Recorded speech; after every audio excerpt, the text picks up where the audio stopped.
Hello, everyone. This is Barbara Humpton, CEO of Siemens USA, and welcome to the Optimistic Outlook. So, I recently shared with you some thoughts on how industrial AI is expanding what's humanly possible. In that episode, you might have heard me refer to a conversation I had with Anne Neuberger. Anne is the Deputy National Security Advisor for Cyber and Emerging Technology at the White House.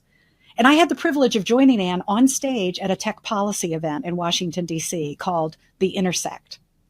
This was organized by ITI, an association serving as a global advocate for technology. And what we talked about was the idea of balancing risk and opportunity when it comes to AI and critical infrastructure. Or, as Anne said, how we manage promise and peril. Let me share it with you now, and I'll come back after for some additional comments. For those of you who don't know Siemens, it's a company that has been working in the field of infrastructure our whole history. And if the last couple of decades have been about creating the Internet of people, the way we entertain ourselves, the way we engage with as a consumer, now the world is recognizing that we're introducing the Internet of Things, and it's an order of magnitude larger than the Internet of People. And so the key questions of cybersecurity and the use of AI are coming to infrastructure everywhere. And here you are, smack dab in the middle of all that. And where I'd love to start, I know we all have questions about the executive order, et cetera, but you're in a role where it would be tempting to focus solely on risk, and yet you also focus on opportunity. Tell me about the balance that you're working to achieve. Absolutely. So first, it's great to be here with all of you. It's great to be here with you, Barbara. One of the great things about ITI, thank you to our hosts, is it really connects companies and government as we map policy, because as a country, to your question, we are the leading innovator on the global stage. America's economy is the largest in the world because we encourage innovation, and we really want to be a leader in not only in technology, but technology evolves in many fields. So Barbara and I have had many conversations about cybersecurity, about telecom policy as part of that goal. So when we think about, to your question, the promise and peril of AI, I know this is the end of a day. You've had many, many discussions here. So I thought I'd answer it in the context of a few examples of where we see both, and to give us to kind of think about how we bring that together. So in the area of promise and peril, to your first question on cybersecurity, two areas. So the same models that can help us really help a coder analyze code to find vulnerabilities, to find holes that a malicious attacker would look for to exploit, to improve the code, to make it stronger, to make it harder to exploit. In the hands of a malicious attacker, those same models help them find vulnerabilities that have been unpatched, that have not been secured, to use those to build more focused malware for a particular product. So that's an example of where essentially what we really want to do is ensure that cyber defenders are using those models first, that we're improving products as we build them before we deploy them, as well as then using those to find vulnerabilities in the most important products deployed across our water systems, our power systems, to patch them first. One example. I think a second one, which always touches my heart, is my husband and I have been involved in a charity that deals with individuals with ALS. And people with ALS essentially lose their ability to communicate, lose their ability to move, and their minds are fully intact, and their body essentially slowly disintegrates. So there are various efforts to essentially take their voices and save them so that as the individual is only communicating via blinking or banging their head, that's translated to words so they can actually still communicate. Clearly, we know the downsides of voice cloning. We saw it in the recording of President Biden.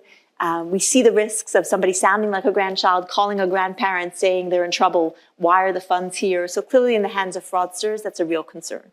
So to wrap up, we see promise and peril in a number of areas of AI, and the goal for us is to ensure on the promise side, we're moving ahead at speed while thinking from the outset, how do you do this responsibly to manage the risks? Mm-hmm.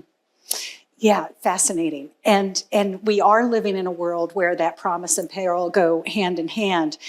Let's pull the thread a little bit more about, in the world of infrastructure, in the past, people used to say, thank heavens it's not connected.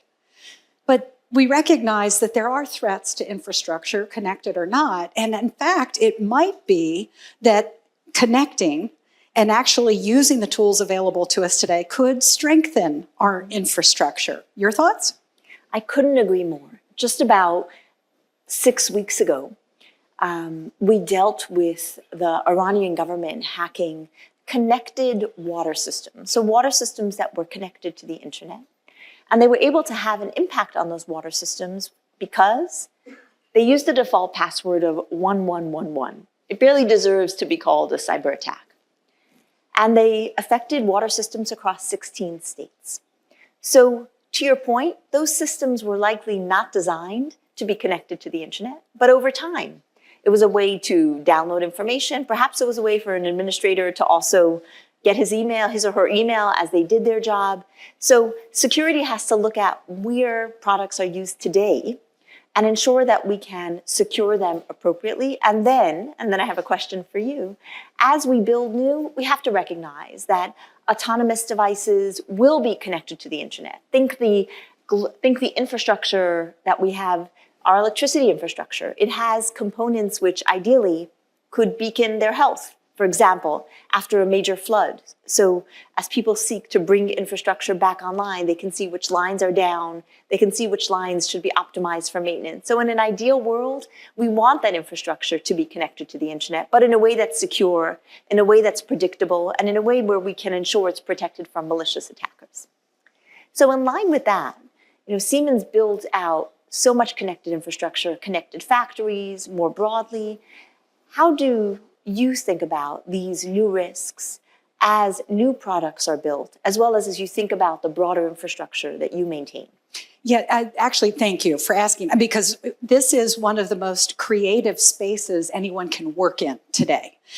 Yes, Siemens is an expert in all kinds of infrastructure, as you mentioned, the power grid, transportation networks, factories, buildings. There's control technology in all of those things. And frankly, people couldn't even envision a connected infrastructure, call it 4 decades ago.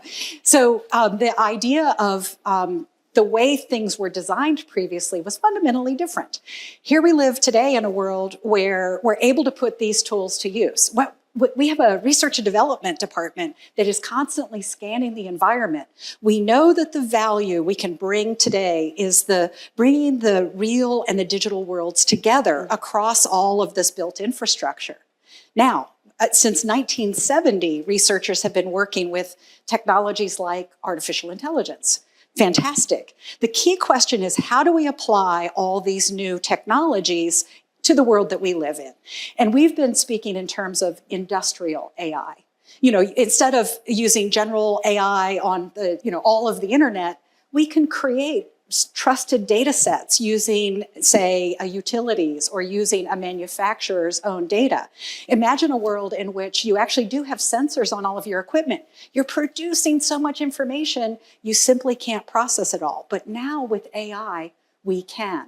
So with about 2,000 AI experts across the global organization, with about 1,400 cyber experts likewise working hand in hand with product developers, we're constantly evolving our design processes and standards so that we're actually building these things in.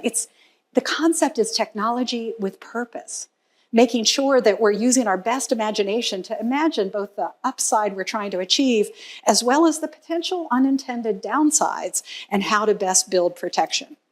It's really interesting because when we think about the most critical cybersecurity risk as a country, what we're most concerned about are malicious countries or criminals hacking and disrupting the water, power, or pipeline systems that Americans rely on every day, as individuals and as companies. Those power companies, those water companies, are largely owned by private sector entities. And during the Biden administration, we fundamentally made changes to the model of how those systems are secure, while still working to keep the close partnership between the nation's critical infrastructure companies and the government. So we have a couple of examples of that you and I were talking about a bit in the green room that I want to lift up here and get your thoughts on.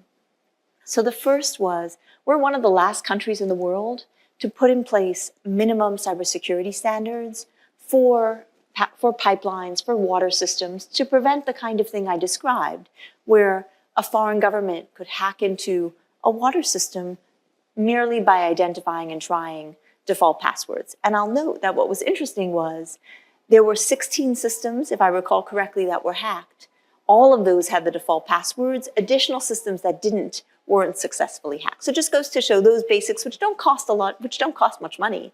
They're those basic practices. So those are now mandated for some key sectors under existing safety rules. The second piece was a voluntary program called the Cyber Trust Mark program, which really aims to say Americans are bringing baby monitors into their homes, smart security systems, the smart doorbell systems into their homes, fitness trackers, routers in our offices, all across our schools. And we need to ensure that those devices are built secure from the start. So think about Energy Star for Cyber. Essentially, it's a program where products that meet a government standard can have the Cyber Trust Mark. And then consumers, when they're shopping in Best Buy or online at Amazon, can look for that and say, we can be safe online. And we hope to see products on shelves by the end of the year. So as you think about, as a company, the two models I just described, one is the regulatory model to kind of lift up all boats to a minimum. The second is a voluntary one to incentivize products. Frankly, it's a wild west out there, as you know, in Internet of Things devices, to be built more securely and to bring consumers into the mix, right? So they can kind of show that they value secure products as they shop. I would welcome your thoughts, how you think about those two. We both and, right? So a risk-based approach is the way we think about these things. How are these devices going to be used? And therefore, we're going to need varying degrees of assurance. First, we've set a framework for responsibility ourselves. In cyber, we established a charter of trust. This is what responsible companies should be doing for their own operations. But we also recognize that we're going to need public trust as well. And with that, a risk-based approach with, increasing degrees depending on the criticality of the devices we're talking about, we believe that that's going to be an essential part of our future. And I am watching the time with dread because I could talk to you all afternoon about these topics, and I know that our audience is very interested. Two words about the EO, and let me ask you to sort of wrap in then, how do you want, as a government leader, how do you want the private sector to be engaging as an administration is launching this executive order and setting a framework for us? So the EO is step 2 as part of a 3-step process that we see. The first was the president negotiated voluntary commitments among a key set of AI companies to say, you're building the technology, you have a responsibility to do so in a way that gains Americans' trust. Things like transparency on the data that models are trained on, rigorous red teaming and standards for that, which don't exist yet, but we need to be building, as well as working together to ensure that when models are deployed, it's truly clear how humans are interacting with it and how they are further refined to ensure they're safe over time. So that was the first set of voluntary commitments. That was then followed by the president's executive order, a really, for folks who see it, lengthy, rigorous executive order that aimed to hit at both the items you said. Both encourage AI in areas where we see tremendous promise, government operations, where we can try to make government operations more efficient, answer questions about complex areas in a simpler way. Things like in the education field, where we want to encourage using AI to help tailor the way kids study, because each child studies in a different way. And also managing the risks. So, for example, giving guidelines for how transparent AI models need to be if they're being used for job selection or in loans, because there are concerns. Garbage in, garbage out, to use an old tech term that I imagine in this audience everyone's familiar with. If models are trained on biased data, they will spit out, no surprise, further recommendations that are likely to reflect that as well. So those are societal issues. And then on the broader side, concerns regarding how we test the models for cybersecurity risks, for how they could potentially advance adversaries in developing different kinds of weapons that we are concerned about. So the executive order is really rigorous, and it's set very tight time frames. So for example, one I'm particularly focused on as it relates to our conversation is how models are deployed across critical infrastructure. So for example, you could see the promise in models used to add efficiency to rail systems. What should signaling systems, how should they provide guidance? Where there are humans in the loop, where the additional risk is in those, the Department of Homeland Security is receiving risk assessments from the various regulators, and we'll use that as a final step, as input to step 3, which is Congress's work to build new laws to deal with the particular risks that arise from AI.